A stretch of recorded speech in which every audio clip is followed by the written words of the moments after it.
Je ne sais pas qui appartient à cette société dans ce pays, mais si j'étais sur le point de faire des prosélytes pour les Illuminati aux États-Unis, alors je m'adresserais en premier lieu à Thomas Jefferson et à ses alliés politiques.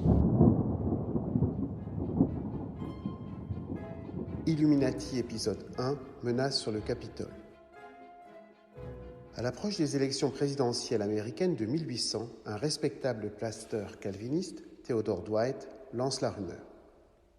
Une mystérieuse société secrète se prépare à faire main basse sur la jeune République américaine et à voler l'élection. Son nom, les Illuminati, claque comme un coup de fouet. En quelques semaines, le mythe des Illuminati est né. Aujourd'hui, il est toujours aussi présent et ne laisse personne indifférent. Qui n'identifie pas l'œil qui voit tout, la pyramide inachevée ou le nouvel ordre du monde comme la marque des Illuminati? Comment en est-on arrivé là? C'est la question que je me suis posée en historien. Pour y répondre, j'ai mené l'enquête dans un livre paru à l'été 2022 aux éditions Talendier, Les Illuminati, de la société secrète aux théories du complot. Pour ce podcast, j'ai choisi 5 épisodes clés pour comprendre la fabrique du mythe Illuminati. 5 épisodes où s'entrelacent les peurs du passé et celles du présent. 5 épisodes pour plonger dans la matrice du complotisme contemporain, à la rencontre d'une société secrète dont les avatars se renouvellent sans cesse. Aujourd'hui, les Illuminati sont partout, des jeux vidéo à la pop culture, des romans à succès aux séries Netflix. Leurs produits dérivés s'arrachent sur Internet. Une simple recherche sur Google indique plus de 150 millions d'occurrences. 6, Skull and Bones pratique des rites sataniques. Vénère, Jaboulon, le nom de diable pour les juifs. Magog et le nom de George Bush dans leur rite. C'est le nom de l'armée de Satan, aïe aïe, y'a un hic. La statue de George Washington a la même posture que le diable. Bienvenue là où il faut lire le message subliminal. Ils ont profané la tombe de Jéronimo.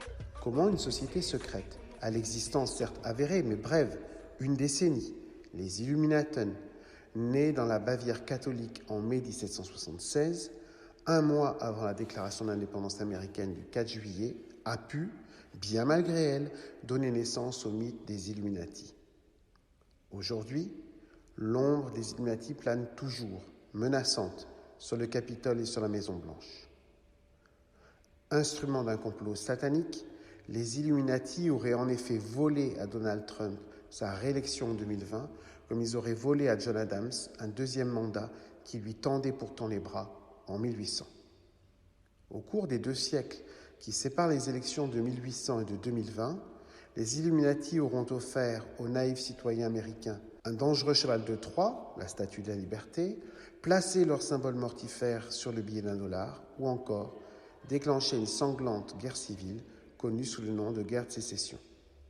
Pour leurs détracteurs, il est donc temps de dénoncer leur mortel complot contre l'Amérique. My intention in running for the presidency is preventing America from taking part in another world war. Your choice is not between Charles A. Lindbergh and Franklin Delano Roosevelt. It is between Lindbergh and war. Pour commencer, il faut remonter le fil de l'histoire jusqu'aux premières accusations lancées en Nouvelle-Angleterre contre les Illuminati. Elles sont à l'origine d'une véritable psychose collective parmi les partisans du président sortant, John Adams, qui affronte Thomas Jefferson, l'un des signataires de la déclaration d'indépendance de 1776, ancien ambassadeur à Paris pendant la Révolution, accusé par ses détracteurs d'être le complice des Jacobins français qui ont du sang sur les mains. Vous êtes bien payés nos têtes, c'en est fini, messieurs les rois. Il ne faut plus compter sur les nôtres, on va s'offrir maintenant les vôtres, car c'est nous qui... En entrant dans la fabrique du mythe, il faut prendre au sérieux les théories complotistes et leurs auteurs. Faute de quoi, on ne peut pas comprendre les dynamiques sur lesquelles les complotistes surfent et leur capacité à se régénérer quand on les croit à terre. Penser que seuls des esprits faibles ou égarés par la complexité des jeux politiques peuvent croire au complot, à l'histoire dictée par ceux qui tirent les ficelles depuis l'arrière-scène et font croire au bon peuple qu'il est maître de son destin pour mieux le manipuler, c'est selon moi une erreur de méthode. On s'interdit de comprendre leur logique, leur adhésion à un récit conspirationniste, à un narratif qui leur permet de donner du sens à leur engagement comme à la détestation de leurs ennemis. Significativement, ceux qui sont à l'origine de la dénonciation des Illuminati ne sont ni des seconds couteaux, ni des idiots, mais au contraire des hommes cultivés, intellectuellement reconnus et socialement influents, et qui par là même sont en position d'autorité pour diffuser et relayer leurs thèses. Sur la côte est des États-Unis, en Nouvelle-Angleterre, les pasteurs sont en première ligne des élections de 1800. Nous avons déjà entendu Theodore Dwight lancer publiquement de graves sous-entendus à l'encontre de Jefferson, qui serait le candidat des Illuminati aux élections présidentielle de cette année. Son propre frère, Timothy, n'est pas en reste. Lui aussi est pasteur, mais il est surtout président de la célèbre université Yale, l'un des creusets des élites américaines, hier comme aujourd'hui. C'est devant les professeurs et les étudiants qu'il prend la parole pour un long discours intitulé « Devoir des Américains dans la crise actuelle ». Il y brosse un tableau apocalyptique d'une Europe ensanglantée par la guerre et ravagée par les Jacobins français. Puis, il met en garde contre les Illuminati qui s'attaquent désormais à la liberté de l'Amérique, à ses mœurs, à ses vertus morales.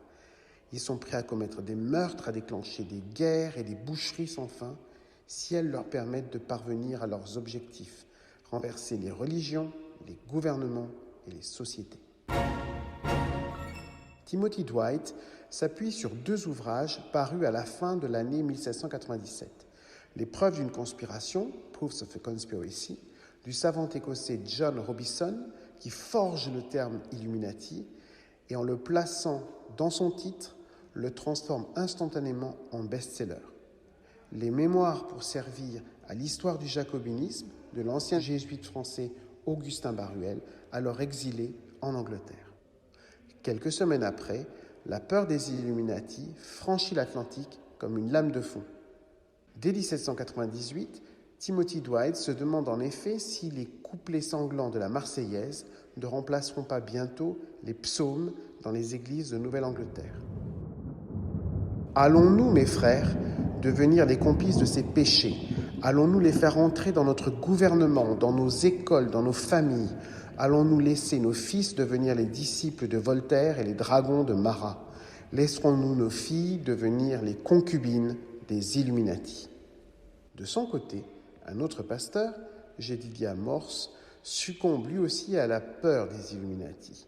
Lecteur de Robison et de Baruel, il est littéralement conquis par leur thèse conspirationniste.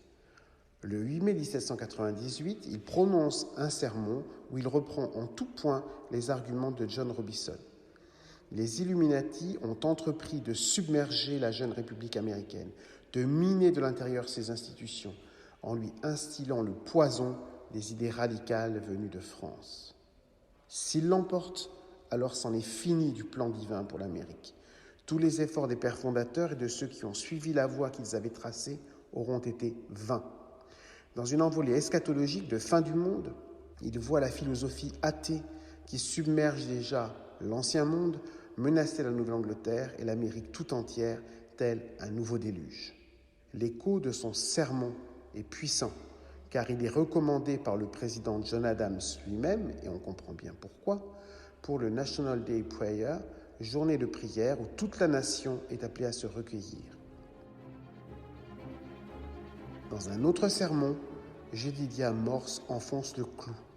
Il affirme être en possession d'une liste de plusieurs dizaines de noms d'Illuminati installés en Virginie, qui est, comme par hasard, le fief électoral de Jefferson, la bête noire de nos pasteurs. Comment l'opinion américaine a-t-elle réagi à ces thèses conspirationnistes?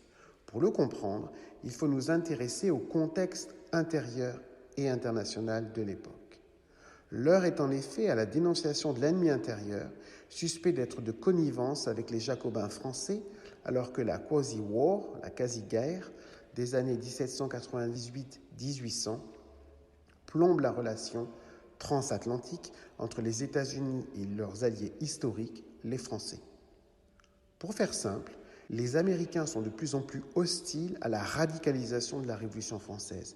Ils sont ulcérés par les arraisonnements de leurs navires marchands dans l'Atlantique, par des corsaires français et par les supposées entreprises d'influence des agents français sur le territoire américain.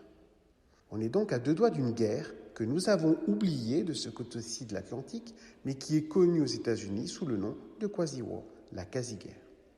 Cette situation se traduit en 1798 par des débats féroces autour d'un ensemble de 4 lois, les Alien and Sedition Acts, lois sur les étrangers et la sédition, que le président John Adams ratifie le 14 juillet 1798.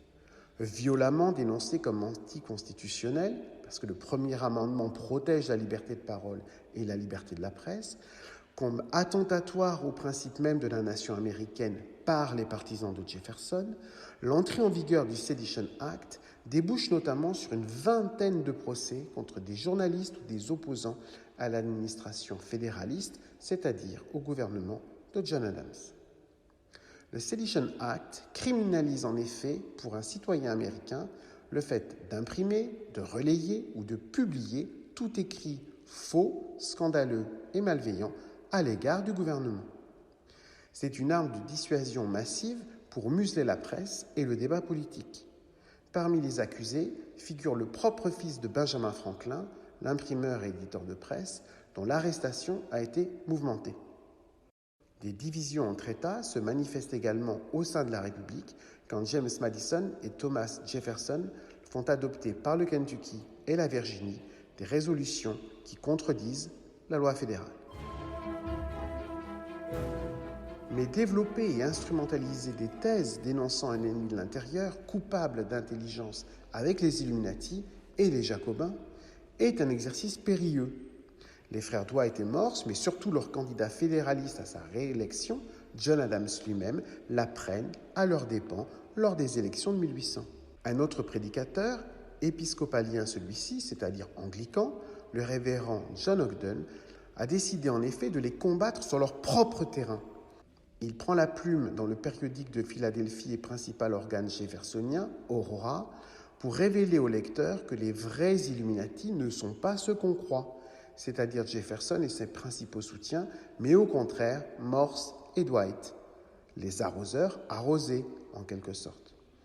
Ogden accuse notamment Timothy Dwight d'instrumentaliser la présidence de Yale, d'où sortent les élites dirigeantes du pays, pour devenir le pape de la Nouvelle-Angleterre. Aimable qualificatif puisqu'on est, rappelons-le, entre protestants.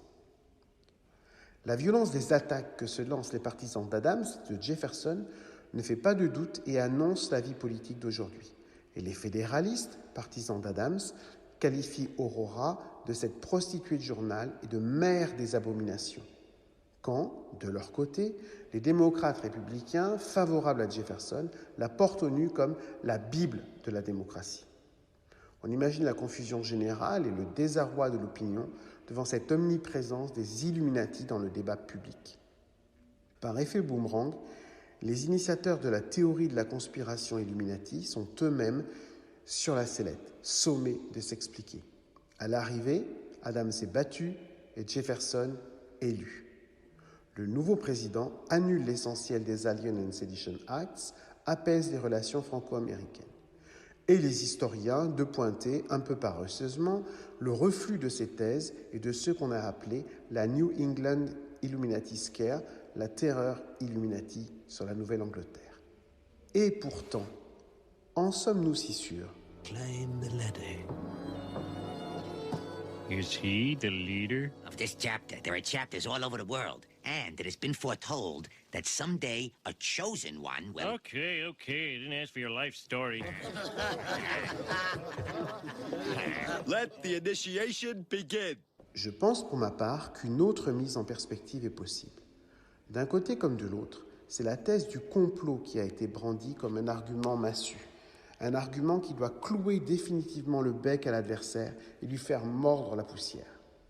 Comme lors des 4 dernières élections présidentielles aux États-Unis, remportées respectivement par Barack Obama en 2008 et 2012, Donald Trump en 2016 et Joe Biden en 2020, les débats se polarisent autour de la thèse du complot. C'est elle qui raconte l'histoire d'une victoire volée. 6 janvier 2021. Le Capitole, symbole de la démocratie américaine, est attaqué. And breaking news tonight, the deadly siege on Congress as an angry pro-Trump mob storms the U.S. Capitol. We've seen shocking images of chaos, rioters rushing past barricades and police up the Capitol steps. On pouvait écouter une petite musique complotiste. George Washington, le premier président de la République, donc le prédécesseur de John Adams, mort 1 an plus tôt, aurait été en réalité assassiné et remplacé par le propre fondateur des Illuminaten bavarois, Adam Weishaupt, connu dans l'ordre sous son nom secret de Spartacus. Tout un programme. Qu'il s'agisse de Weishaupt ou de Jefferson, les Illuminati auraient donc placé sans coup férir l'un des leurs à la tête de la présidence de la République américaine et éliminé soit physiquement, soit politiquement les 2 premiers présidents, Washington et John Adams. Le 29 mars 2020, alors que les élections à la présidence et au Congrès de novembre se préparent activement, le magazine de référence Politico revient significativement sur l'élection de 1800 sous la plume de Colin Dickey. Son article s'intitule « Est-ce qu'une théorie de la conspiration Illuminati a aidé l'élection de Thomas Jefferson ?» Dickey soutient qu'en 2020 comme en 1800, les théories conspirationnistes et la rhétorique du complot prennent le dessus sur le débat politique, programme contre programme. La polarisation de l'opinion est telle qu'elle empêche en effet tout dialogue. La confiance mutuelle dans le respect des règles de la démocratie s'est évanouie. Profondément divisée, l'Amérique ne se parle plus. Comme Adams en 1800, Trump a été battu en 2020. Mais l'histoire n'est pas terminée pour autant. La lutte se poursuit en effet sur d'autres terrains. Quand en 1801, le premier roman gothique américain s'intitulait Julia et le baron Illuminati, en 2020, Donald Trump est au centre d'un film d'animation, Trump vs. The Illuminati. Illuminati, pulls me back in. What a strange trip this life is. You're the one aiming to destroy our Illuminati! Donald Trump! Call me Trump. You're coming with us! Turn around and raise your hands! If you insist. Le scénario est improbable. Un clone chinois du 45e président des États-Unis livre bataille dans l'espace contre des aliens qui ne sont autres que le dernier avatar des Illuminati. Et c'est sans compter Doctor Strange qui, dans le dernier opus de la franchise Marvel, paru l'été 2022, est jugé toujours dans l'espace par un tribunal Illuminati. Ces derniers n'ont donc pas fini de nourrir nos peurs et notre imagination.